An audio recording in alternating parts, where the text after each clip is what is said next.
zat. En medicijnfabrikant GlaxoSmithKline trof deze zomer nog een schikking van $3 miljard om vervolging af te kopen voor het op de markt brengen van onder meer dit medicijn, Avandia.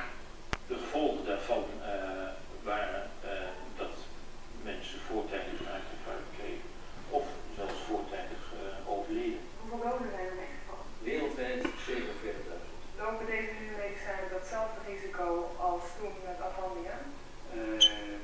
De kans dat hetzelfde gebeurt is klein.